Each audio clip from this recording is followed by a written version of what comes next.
Hello दोस्तों, तो चलिए शुरू करते हैं हम अपना एक अगला topic motion and inclined plane का। पहली बार हमने क्या किया था पिछली वीडियो में कि हमने पत्थर को नीचे से ऊपर की तरफ फेंका था। अब हम पत्थर को ऊपर से नीचे की तरफ किसी थीटा एंगल पे फेंक रहे हैं। तो थीटा एंगल पे तो इसका हॉरिजॉन्टल कंपोनेंट क्या हो जाएगा, यू कॉस थीटा, और वर्टिकल क्या हो जाएगा, यू साइन थीटा। तो एक्स डायरेक्शन में और वाई डायरेक्शन में एक्सेलरेशन सेम रहेगा, जी कॉस अल्फा, और इधर की तरफ जी साइन अल्फा। तो चलिए शुरू करते हैं बिना देरी किए। सबसे पहले एक्स डायरेक्शन में हम एक्सेलरेशन लिखते हैं। पिछली बार हमने एक्सेलरेशन को नेगेटिव लिया था, क्यों? क्योंकि वो वेलोसिटी के अपोजिट था। लेकिन इस बार वेलोसिटी की डायरेक्शन में है, तो इस बार पॉजिटिव लेंगे। तो क्या हो जाएगा, जी साइन अल्फा, जी साइन अल्फा। और वाई डायरेक्शन में जब बात करते हैं हम वाई डायरेक्शन में एक्सेलरेशन की, तो a y is equal to minus g cos alpha. तो ये हो जाता है। आगे देखते हैं हम किसी टाइम पे यदि हमें वेलोसिटी, फाइनल वेलोसिटी निकालनी हो, तो एक्सेलरेशन हो गया। अच्छा, यू वाई एक्स डायरेक्शन में हमें वेलोसिटी क्या दी हुई है, तो यू एक्स लिखते हैं हम इसको। यू एक्स बराबर क्या हो जाएगा, u cos theta, u cos theta. And y direction की वेलोसिटीज की बात करेंगे तो u y is equal to कितना हो जाएगा, u sine theta, u sine theta. Inclined plane का एंगल हमें अल्फा दिया हुआ है, पहले भी हमने अल्फा ही माना था। तो किसी टाइम पर यदि हमें वेलोसिटी निकालनी हो तो देखिए कैसे करेंगे। V x is equal to u x plus a x into में टी, हमने लगाया था पिछली बार भी। तो वी एक्स बराबर यू एक्स का मतलब है एक्स डायरेक्शन की वेलोसिटी कितनी है, u cos थीटा। तो यहाँ पर लिखेंगे u cos थीटा प्लस, पिछली बार हमने माइनस लिया था। माइनस क्यों लिया था, क्योंकि एक्सेलरेशन वेलोसिटी के अपोजिट था, लेकिन इस बार दोनों ही सेम डायरेक्शन में, तो इस बार पॉजिटिव लेंगे हम। तो एक्सेलरेशन क्या हो जाएगा, g sin अल्फा इनटू में t। अच्छा, ये x डायरेक्शन में यदि हमें x निकालना हो किसी टाइम पे, x बराबर तो कितना हो जाता है, ux plus you x into T, you x into T plus 1/2 A x into में टी स्क्वायर। तो x की बात कर रहे हैं, हम x में ही बात करेंगे, y को भूल जाएंगे। तो x बराबर यू एक्स कितना है, यू कॉस थीटा इंटू में टी प्लस 1/2 ए एक्स की जगह हम क्या लेंगे, x डायरेक्शन का एक्सेलरेशन कितना है, जी साइन अल्फा इंटू में टी स्क्वायर। इसके बाद यदि हमें वी एक्स स्क्वायर निकालना हो, वी एक्स स्क्वायर बराबर थर्ड इक्वेशन अप्लाई करनी हो, और हमें एक्स निकालना हो किसी इक्वेशन में, तो कैसे निकालेंगे, you x square plus 2 A x into में एक्स यानी कि एस की जगह मैंने एक्स लिया हुआ है। तो v x square is equal to u x यानी कि u square cos square theta plus 2 g sine alpha into में एक्स। ये हो जाता है हमारी तीनों इक्वेशंस। हम कैसे अप्लाई करेंगे इसमें, नेक्स्ट आगे देखते हैं। y डायरेक्शन की बात करें तो v y is equal to u y plus a y into में टी। तो वी वाई जब हम निकालेंगे, वी वाई बराबर वाई डायरेक्शन में हमें वेलोसिटी क्या दी हुई है, यू साइन थीटा। तो यू साइन थीटा लिखेंगे, u sine theta minus g cos alpha into में टी। अच्छा, हमें एक्स वाई निकालना हो तो वाई बराबर क्या लिखेंगे, यू वाई इंटू में t plus 1/2 a y into में टी स्क्वायर। तो y बराबर यू वाई यानी कि यू साइन थीटा इंटू में t plus minus 1/2 a y यानी कि g कॉस अल्फा हो जाएगा। तो g कॉस अल्फा इंटू में t स्क्वायर। अच्छा, थर्ड इक्वेशन हम कैसे वैलिड करेंगे, तो v y square is equal to u y square plus 2 A y into में y। अगर हमें y डायरेक्शन, हमें फाइनल वेलोसिटी गिवन हो, इनिशियल वेलोसिटी गिवन हो, पार्टिकल का एक्सेलरेशन हमारे पास होगा, तो y हम यहाँ से निकाल सकते हैं, या y हम यहाँ से लोकेशन भी निकाल सकते हैं। ठीक है, तो v y square is equal to u y square यानी कि y डायरेक्शन की वेलोसिटी क्या है, u sin थीटा तो u square sine square theta minus 2 g cos alpha into में वाई। अच्छा, ये हमने कंपोनेंट कैसे लिए उसके एक्सेलरेशन के, तो वो आप पिछली वीडियो जाकर आप देख सकते हो कि हमने कंपोनेंटों को किस तरीके से लिया है। ठीक है, तो आई होप कि ये समझ में आ गया होगा। अगर कहीं से नहीं समझ में आया हो तो आप कमेंट बॉक्स में लिख देना, हम नेक्स्ट वीडियो में क्वेश्चन के थ्रू उसको एक्सप्लेन कर देंगे। तो आप इसका एक बार स्क्रीनशॉट ले लीजिए। तो चलिए अब अपना हम आगे का लेक्चर स्टार्ट करते हैं। इसमें हमें क्या निकालना है, टाइम ऑफ फ्लाइट, TOF, जिसको हमने पिछली बार भी लिखा था टाइम ऑफ फ्लाइट निकालना है। तो इसका मतलब है हम वाई डायरेक्शन की बात कर रहे हैं, क्योंकि टाइम वाई डायरेक्शन में लगेगा। और मैक्सिमम हाइट पर आपको पता है कि वेलोसिटी क्या होती है, 0 होती है। वी वाई कितनी होती है, 0। तो टाइम ऑफ फ्लाइट हमें निकालना है। तो टाइम ऑफ फ्लाइट कैसे लिखेंगे, capital T is equal to time of ascent plus time of descent, यानी कि ऊपर जाने वाला टाइम प्लस नीचे जाने वाला टाइम को हम जोड़ देंगे तो हमारा क्या आ जाएगा, time of ascent plus time of descent. तो टोटल टाइम हमारे पास आ जाएगा। तो v y is equal to u y plus a y into में टी। तो वी वाई तो हमारा 0 हो जाएगा, क्योंकि मैक्सिमम हाइट पर जो फाइनल वेलोसिटी होती है पार्टिकल की वो 0 होती है। तो 0 बराबर यू वाई की बात करें तो यू साइन थीटा हो जाएगा, u sine theta minus g cos alpha into में टी। यदि टाइम हम यहां से निकालते हैं तो यू साइन थीटा अपॉन में जी कॉस अल्फा हमारा आ जाता है। तो यू साइन थीटा यानी कि ये टाइम ऑफ फ्लाइट आया किसका, एसेंट का, यानी कि ऊपर जाने का टाइम। नीचे जाने का टाइम निकालेंगे तो इसको 2 से मल्टीप्लाई कर देंगे, तो 2u साइन थीटा अपॉन में जी कॉस अल्फा, यानी कि जितना टाइम पार्टिकल को ऊपर जाने में लगता है उतना ही टाइम पार्टिकल को नीचे जाने में लगता है। तो टोटल टाइम कितना आ जाएगा हमारा, 2u साइन थीटा अपॉन में जी कॉस अल्फा। सर पहले भी यही आया था हमारा टाइम, जब हमने पार्टिकल को नीचे से ऊपर फेंका था और ऊपर से नीचे फेंका, तब भी हमारा यही आया। हमारी सारी चीजें सेम आएंगी, बस एक रेंज इसमें बदल जाएगी। क्योंकि रेंज क्यों बदल जाएगी, अच्छा पहली बार पार्टिकल हमने ऊपर फेंका था और एक्सेलरेशन इधर की तरफ था, पार्टिकल को ऊपर फेंका, एक्सेलरेशन इधर की तरफ था, तो हमारा क्या आया था, यानी कि एक्सेलरेशन और वेलोसिटी दोनों अपोजिट थी। तो ऑब्वियसली बात है कि जो रेंज आती वो हमारी कम आती। लेकिन यदि हमारी दोनों चीज सेम होती है तो पार्टिकल स्पीड अप होगा। अब रेंज हमारी ज्यादा आएगी कम होने की वजह। तो टाइम ऑफ फ्लाइट हमारा आ गया। तो इसको हम कैसे लिख सकते हैं, एक और मेथड में 2u अपॉन में ay, इसको 2 तरीके से हम लोग लिख सकते हैं। तो ये होता है टाइम ऑफ फ्लाइट। आप इसको एक बार नोट कीजिए, स्क्रीनशॉट ले लीजिए। फिर हम h मैक्सिमम की तरफ चलेंगे, हमारी हाइट कितनी होगी। अच्छा चलिए हम h मैक्सिमम के बारे में बात करते हैं। अब h मैक्सिमम यानी कि मैक्सिमम हाइट भी हम y डायरेक्शन में ही खेलेंगे। तो h मैक्सिमम के लिए हम क्या लगाते हैं, देखिए, तो हम थर्ड इक्वेशन अप्लाई कर सकते हैं, यानी कि v y square is equal to u y square plus 2ay into में y डायरेक्शन में निकालते हैं तो y लिख सकते हैं, या फिर इसको हम h मैक्सिमम भी लिख सकते हैं। h मैक्सिमम कितना होगा, तो वी वाई स्क्वायर यानी कि ये तो 0 हो जाएगा, क्योंकि मैक्सिमम हाइट पर फाइनल वेलोसिटी पार्टिकल की 0 होती है।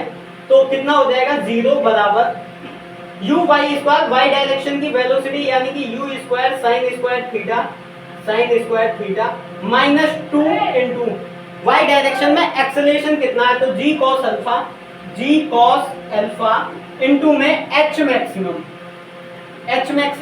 तो h मैक्सिमम जब हम यहाँ से कैलकुलेट करके लाएंगे तो कितना हो जाएगा, you square sine square theta upon में 2g कॉस अल्फा हमारा हो जाता है। तो इसके वो हम एक मेथड में और लिखते हैं। सर हमारा पहले भी मैक्सिमम हाइट यही आई थी, अब भी मैक्सिमम हाइट यही आई है। तो मैंने पहले ही बताया था कि हमारा पहले वाले मोशन में जब हम पार्टिकल को नीचे से ऊपर की तरफ फेंका था और अब ऊपर से नीचे की तरफ फेंक रहे हैं, तो हमारी रेंज अलग आएगी, बाकी टाइम पीरियड और h मैक्सिमम हमारा सेम ही आएगा। तो इसको दूसरे तरीके से कैसे लिख सकते हैं, यानी कि यू वाई स्क्वायर अपॉन में 2ay, ये आ गई हमारी एच मैक्सिमम, यानी कि मैक्सिमम हाइट पर, हाइट कितनी होगी पार्टिकल की जब हम ऊपर से नीचे की तरफ पार्टिकल को फेंकेंगे। तो इसका आप स्क्रीनशॉट लीजिए एक बार। तो चलिए अब हम रेंज की बात करते हैं यहाँ पर कि हमारी रेंज कितनी आएगी। तो रेंज के लिए हम थर्ड वाला फॉर्मूला अप्लाई कर सकते हैं, यानी कि रेंज निकालनी है हम एक्स डायरेक्शन में निकालेंगे। तो एक्स डायरेक्शन में जब रेंज निकालेंगे तो कैसे निकालेंगे, तो रेंज के लिए रेंज हमें निकालनी है, तो r बराबर हम क्या लिख सकते हैं, यू एक्स इंटू में टी प्लस 1/2 ए एक्स इंटू में टी का स्क्वायर। तो रेंज निकालेंगे तो r इज इक्वल टू क्या हो जाएगा, यू एक्स, एक्स डायरेक्शन की वेलोसिटी कितनी है, you cos theta, x direction में वेलोसिटी यू कॉस थीटा, तो यू कॉस थीटा हम रख सकते हैं इनटू में टाइम। टाइम कितना, अच्छा टाइम कितना निकाला था हमने, टाइम निकालने के लिए हमने फॉर्मूला अप्लाई किया था, टाइम कितना आया था, तो वो टाइम रख देंगे हम यहाँ पर t प्लस 1/2। पिछली बार हमने एक्सेलरेशन को नेगेटिव लिया था, क्यों, क्योंकि हमारी वेलोसिटी और एक्सेलरेशन एक दूसरे के नेगेटिव थे, यानी कि अपोजिट थे, तो हमने एक्सेलरेशन को नेगेटिव लिया था। लेकिन इस बार पॉजिटिव लेंगे, तो एक्सेलरेशन कितना है एक्स डायरेक्शन में, g sin अल्फा, तो g sin अल्फा इनटू में कितना था हमारा t स्क्वायर। अच्छा टाइम कितना आया था हमारा निकल के, तो टाइम आया था हमारा 2u sin theta upon g cos alpha. तो इसको यहाँ पर रख दीजिए, पुट कर दीजिए, r बराबर u इनटू में cos थीटा इनटू में टाइम, टाइम की जगह 2u sin थीटा अपॉन में g cos alpha plus 1/2 g sin alpha into में t स्क्वायर, यानी कि 4u square sin square theta upon में g square cos square alpha. ये हमारा मैक्सिमम रेंज आने वाली है, ठीक है। तो हमारी मैक्सिमम रेंज आने वाली है, तो इधर देखिए 2 से हमने 4 को काट दिया, 2 दूना 4, एक g से g काट दिया। अब इसको हम सबूर से लिख लेते हैं शुद्ध में, कैसे लिखेंगे, तो r is equal to u sin theta into, इसको लिख देंगे 2u square sin theta into में cos theta, sin theta into में cos ऑफ थीटा अपॉन में g cos अल्फा प्लस, यहां पर क्या है sin अल्फा, ये स्क्वायर में समझना sin अल्फा है, क्योंकि 2 से हमने 4 को काटा है 2 बार, तो यहां पर क्या आ जाएगा हमारा 2u square sin theta into में sin अल्फा अपॉन में g cos स्क्वायर अल्फा। ये हमारा आ गया रेंज। अब इसमें से हमें कुछ चीजें कॉमन लेनी है, तो r is equal to 2u square, यहां पर भी है 2u स्क्वायर, यहां पर भी है, और g cos अल्फा यहां पर भी है, g cos स्क्वायर अल्फा यहां पर भी है, sin थीटा यहां पर है, sin स्क्वायर थीटा यहां पर भी है। तो हम क्या ले सकते हैं 2u square sin theta upon में g cos स्क्वायर अल्फा को हम कॉमन ले सकते हैं। अच्छा सर यहाँ पर तो cos स्क्वायर अल्फा है ही नहीं, यहाँ पर तो cos अल्फा है, तो हमने मान लिया कि हमने cos अल्फा से इमेजिनेशन में cos अल्फा से मल्टीप्लाई किया, cos अल्फा से डिवाइड किया, तो ऊपर क्या बचेगा, केवल cos थीटा इनटू में cos अल्फा, और यहाँ पर क्या बचेगा प्लस, यहाँ पर sin थीटा इनटू में sin alpha, sin theta into में sin अल्फा। अच्छा ये फॉर्मूला होता है cos a into cos b का, cos a प्लस b का, cos a माइनस b का फॉर्मूला होता है cos a into cos b plus sin a into sin b, cos a minus b का फॉर्मूला। तो यहां से हम cos a माइनस b का फॉर्मूला बना सकते हैं, तो r is equal to 2u square sin theta upon में g cos square alpha into में क्या लिख सकते हैं हम cos alpha minus theta. Sir alpha minus theta क्यों लिखा, थीटा माइनस अल्फा क्यों नहीं लिखा, अरे cos माइनस थीटा क्या होता है, cos थीटा ही होता है, तो पॉजिटिव लो चाहे नेगेटिव लो, चलो अब आपकी बात मान लेते हैं हम, तो इसको कर देते हैं cos a into cos b, तो cos a minus b alpha minus theta हम इसको लिख सकते हैं। तो आप इसका एक बार स्क्रीनशॉट लीजिए, फिर हम चलते हैं मैक्सिमम रेंज की तरफ। तो देखिए अब हम चलते हैं for r maximum. R maximum, r maximum के लिए हम क्या करते हैं, d r by d theta को जीरो कर देते हैं, डी थीटा को जीरो कर देते हैं। मैक्सिमा और मिनिमा आप लोग पढ़ोगे तो उसमें समझोगे कि जब हमें कोई इक्वेशन दी होती है तो उस इक्वेशन का मैक्सिमा निकालने के लिए हम D r by d theta को जीरो कर देते हैं, यानी कि जो भी इक्वेशन दी होती है उसको जीरो कर देते हैं। तो डिफरेंशिएट करना है हमें, आर कितना है, डी अपॉन में डी थीटा। इसमें से कॉमन क्या आ सकता है, ये कॉस स्क्वायर थीटा नहीं है बेटा, कॉस स्क्वायर अल्फा है, ये गलती से लिख दिया है, तो ये कॉस स्क्वायर अल्फा है, तो इसको क्या लिख सकते हैं हम, 2u स्क्वायर अपॉन में g cos square alpha, g cos square alpha, ये हमारा कॉमन आ जाएगा। और डिफरेंशिएट किसका होगा, साइन थीटा इनटू में cos theta minus alpha, theta minus alpha का हम डिफरेंशिएशन करेंगे बराबर जीरो। अच्छा ये वाली पूरी टर्म जीरो में चली जाएगी, तो d अपॉन में d थीटा, साइन थीटा को हम बाहर लिखते हैं, चेन रूल लगा के डिफरेंशिएशन करेंगे, इनटू में cos थीटा माइनस अल्फा कर दो, plus cos theta minus alpha, ऐसा का ऐसा ही रखो, d अपॉन में d थीटा इनटू में sine theta is equal to zero. अच्छा इसका डिफरेंशिएशन कीजिए, तो डिफरेंशिएशन कैसे करोगे आप, तो साइन थीटा ऐसा का ऐसा ही, cos का क्या होता है, माइनस का साइन, तो यहाँ पर आ जाएगा, पहले मैं माइनस लगा देता हूँ, तो साइन थीटा माइनस का alpha plus cos theta minus alpha into में साइन थीटा का क्या होता है, cos थीटा बराबर का जीरो हो जाएगा। अच्छा इसको सबूत से हम लोग लिख लेते हैं, तो क्या लिखेंगे, cos theta minus alpha into में cos theta minus sine theta minus alpha into में साइन थीटा बराबर का जीरो। तो ये cos a into cos b minus sine a into sine b, फिर से माइनस आ गया यार, cos a माइनस b का फॉर्मूला क्या था, cos a into cos b, sorry cos a plus b का फॉर्मूला क्या था, cos a into cos b minus sine a into sine b। तो यहाँ पर देखिए अब हम आगे करते हैं, इसको यहाँ से रफ कर देते हैं, तो सिंपल हमारा फॉर्मूला क्या बन जाएगा, cos a प्लस b का फॉर्मूला बन जाएगा cos theta minus alpha plus का theta is equal to zero.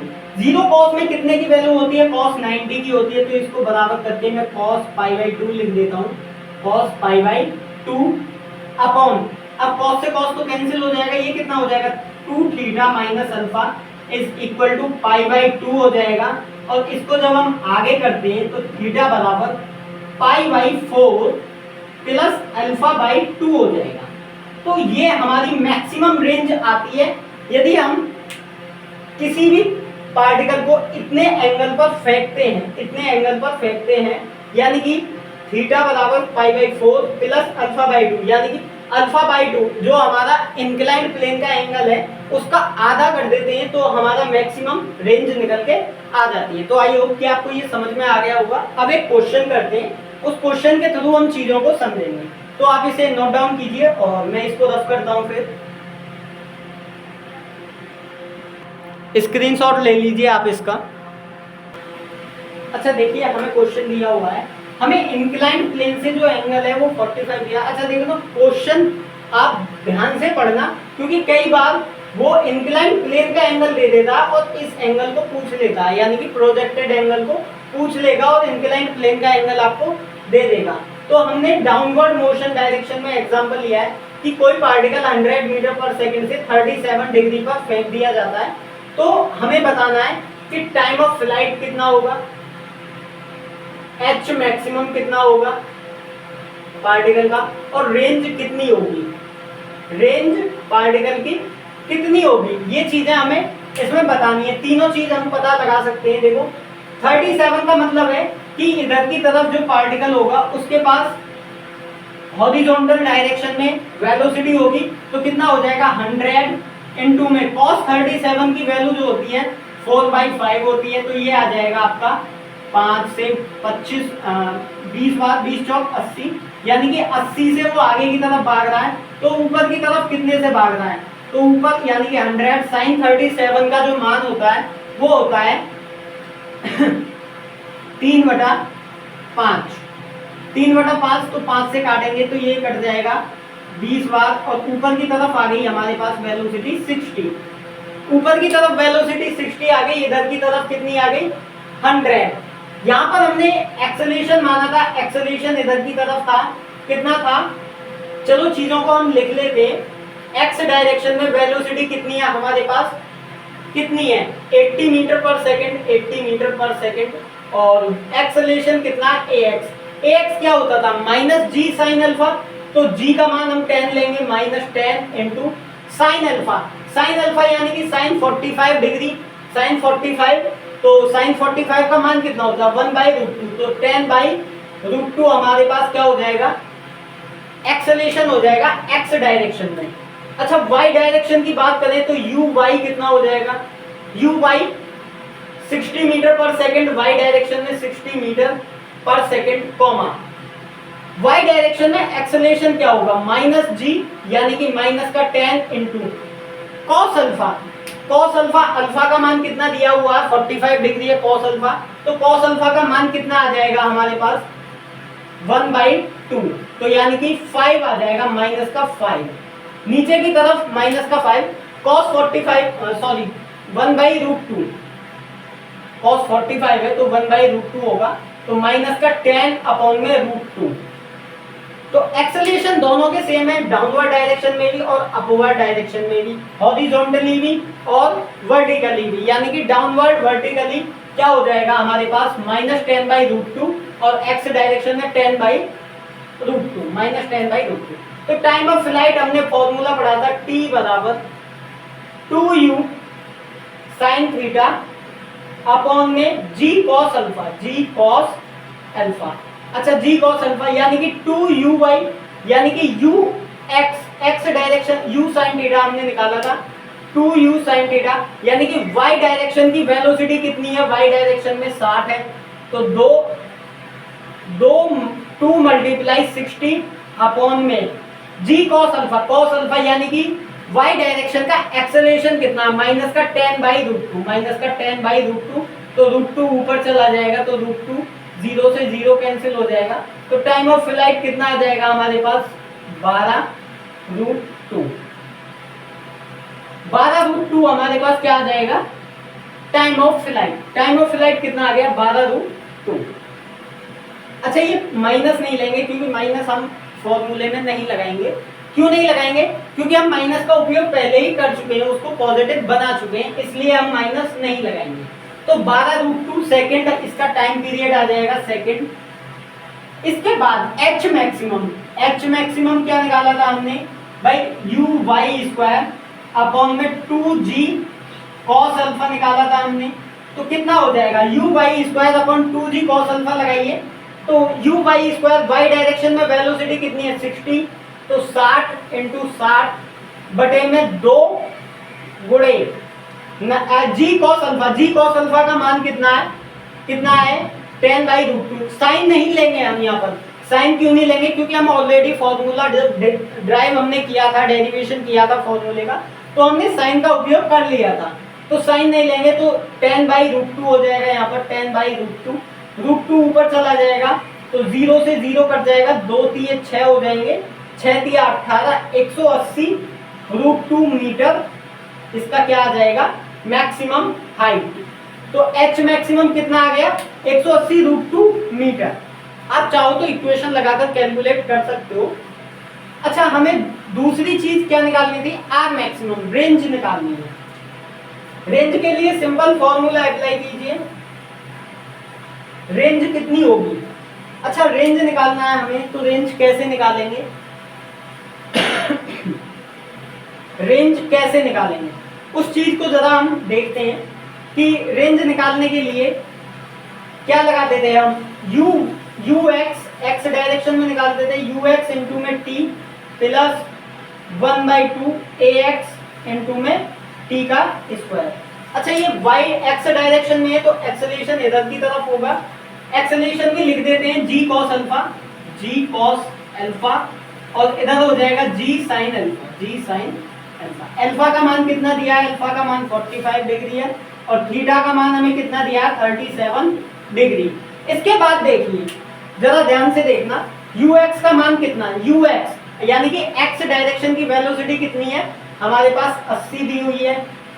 Time period कितना आया था हमारे पास 12√2 तो 12√2 प्लस, अब प्लस नहीं लगाएंगे अब लगाएंगे माइनस, क्योंकि हम इक्वेशन का यूज कर रहे हैं। तो -1/2 एक्स डायरेक्शन में एक्सेलरेशन कितना है 10√2 तो 10/√2 इनटू में टी स्क्वायर यानी कि 12√2 का स्क्वायर।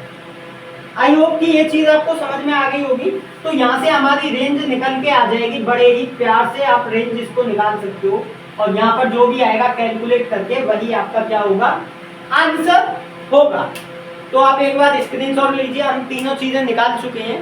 तो आई होप कि आपको वीडियो पसंद आई होगी और एक क्वेश्चन मैं आपको खुद से करने के लिए दे रहा हूँ, वो क्वेश्चन आपको लगा के लाना है घर से।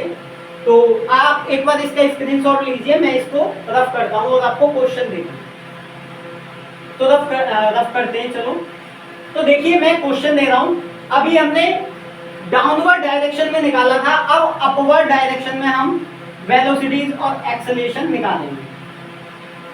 मैंने दिया है ये एंगल 37 डिग्री है और किसी पार्टिकल को हमने प्रोजेक्ट किया है 53 डिग्री पर। तो अब आप इसका बताइए मुझे आंसर कितना आएगा। और इसकी जो वेलोसिटी दी है वो दी है मैंने 80 से फेंका है, इसको 80 मीटर पर सेकंड से फेंका है। तो अपवर्ड डायरेक्शन में वेलोसिटी 80 साइन 53 और डाउनवर्ड डायरेक्शन में हॉरिजॉन्टल क्या हो जाएगी 80 कॉस 53। इसका आंसर आपको कमेंट बॉक्स में देना है। Time of flight, H maximum और रेंज, तीनों चीजें निकाल के आप कमेंट बॉक्स में लिखोगे, ठीक है। तो जी कितना हो जाएगा 80 cos 53 और इसका एक्सेलरेशन क्या हो जाएगा, एक्सेलरेशन ए एक्स डायरेक्शन में माइनस का नहीं प्लस का, क्योंकि अपवर्ड डायरेक्शन में मोशन कर रहे हैं हम। तो जी cos अल्फा की जगह कितना दिया है 37 डिग्री और ए वाई इज इक्वल टू कितना आ जाएगा, सॉरी ये तो साइन में होगा, साइन 37 डिग्री एंड यहाँ पर क्या हो जाएगा माइनस का जी कॉस कितना हो जाएगा 37 डिग्री। तो आपको एक्सेलरेशन मैंने बता दिया है और ये वेलोसिटीज मैंने बता दी है, ठीक है। तो अब आप इसको क्वेश्चन का कमेंट बॉक्स में इसका आंसर दोगे। फिर नेक्स्ट वीडियो हम जो डालेंगे वो डालेंगे प्रोजेक्टाइल मोशन के ऊपर। तो आई होप कि आपको वीडियो पसंद आई होगी। अगर वीडियो पसंद आई हो तो हमारे चैनल को लाइक करें, शेयर करें, अपने दोस्तों के साथ पहुंचाएं इसको। और हम भी चाहते हैं कि हमारा और आपका ये छोटा सा परिवार एक दिन बहुत बड़ा हो जाए, उसके लिए हम कठिन परिश्रम करते रहेंगे। क्वेश्चन अच्छा एक चीज जो मुझे आपको समझानी है, जेईई नीट की स्ट्रेटजी क्या होगी, तो ये इसका आप एक बार स्क्रीनशॉट ले लीजिए। देखो मैं बताता हूँ, कंपटीशन कहीं नहीं है। आप कहोगे सर जेईई नीट में तो बहुत कंपटीशन है भैया, कंपटीशन है। जेईई नीट में कंपटीशन है ही नहीं। मैं बताता हूँ क्यों नहीं है। 100% बच्चे एग्जाम देते हैं, 100% बच्चों में से 2% बच्चे हमारे पास ऐसे होते हैं जो एग्जाम दे ही नहीं पाते हैं, एग्जाम सेंटर पे नहीं पहुंच पाए, कोई इशू हो गया, कुछ प्रॉब्लम होगी। तो बचे कितने 98% बच्चे हमारे एग्जाम देंगे। 98% जब एग्जाम देते हैं बच्चे, तो उनमें से 90% बच्चे ऐसे होते हैं जो केवल इजी लेवल के सवाल करते हैं। इजी लेवल वाले ये होते हैं। और कंपटीशन किसके साथ रहता है, इजी तो सभी को आते हैं, चाहे वो एवरेज बच्चा हो, चाहे वो ब्रिलियंट हो, चाहे वो किसी भी चीज पर हो, तो उसका तो सेम ही रहता है। लेकिन लेकिन जो हमारे पास 8% बच्चे बचते हैं वो उनमें से 4% बच्चे ऐसे होते हैं जो मॉडरेट करते हैं, मॉडरेट वाले सवाल करते हैं। पेपर कैसे आता है, इजी, मॉडरेट और डिफिकल्ट, 3 लेवल्स में आता है। और बचे हुए 4% बच्चे, 4% बच्चे वो करते हैं हार्ड लेवल पे, यानी कि इजी, मॉडरेट और हार्ड। तो हमारी कोशिश कम से कम ये रहनी चाहिए कि इजी वाला तो कोई भी सवाल स्किप ना हो, और मैक्सिमम हम मॉडरेट पर तो पहुंचे ही पहुंचे। हार्ड वाले हमसे हो ना हो कोई गारंटी नहीं है, लेकिन मॉडरेट और इजी लेवल यदि इन दोनों के सवाल आप बना ले जाते हो तो लगभग 30 क्वेश्चन शिफ्ट में आते हैं फिजिक्स के। 30 क्वेश्चन में से लगभग 15 से 16 सवाल ऐसे होते हैं जो एकदम इजी लेवल के होते हैं। इजी लेवल के क्वेश्चन 15-16 मिलेंगे, और इसमें से आपको मॉडरेट लेवल के क्वेश्चन जो मिलेंगे वो लगभग 8 से 9 क्वेश्चन आपको मॉडरेट लेवल में मिलेंगे। तो लगभग हम 25 मान के चलते हैं कि 16 सवाल यहाँ पर, 9 सवाल यहाँ पर, और 5 सवाल आपको ऐसे मिलेंगे जो मोस्टली डिफिकल्ट होंगे। जेई मेंस की बात कर रहा हूँ मैं, JEE mains, JEE mains, JEE mains में यही हाल है। लेकिन बच्चे कहाँ घबरा जाते हैं, सर इतना कंपटीशन है, हम कैसे हैंडल करेंगे, कैसे करेंगे। आप एक बार हमारी एक सीरीज स्टार्ट होगी जिसमें PYQ सीरीज हम डालेंगे, और PYQ सीरीज बस वो आपको फॉलो करनी है, और जो उसको फॉलो कर जाएगा वो 99% टाइम पर फोड़ देगा आराम से, क्योंकि उसमें हम इजी वाले सवाल भी कराएंगे, मॉडरेट वाले भी कराएंगे, और हार्ड लेवल के भी सवाल सारे हम कराएंगे फिजिक्स में। ठीक है, तो आई होप कि आपको ये स्ट्रेटजी समझ में आ गई होगी। तो किस तरीके से, अच्छा देखो, एक बच्चा एक को शेयर करता है, वो एक को शेयर करता है, वो एक को शेयर करता है, तो चेन बनी चली जाती है। जैसे आप उनके बारे में किसी एक को बताते हो, फिर वो कहेगा कि किसी को मत बताना, वो किसी एक को बता देगा, तो वो चेन बनी चली जाती। ऐसे ही हमारा और आपका परिवार बड़ा हो जाएगा। वो डिपेंड आपके ऊपर करता है कि आपको अपना परिवार छोटा रखना है या बड़ा करना है। ठीक है, तो आई होप कि आपको ये स्ट्रेटजी भी समझ में आ गई होगी कि किस तरीके से हमारी चीज़ें चलती हैं।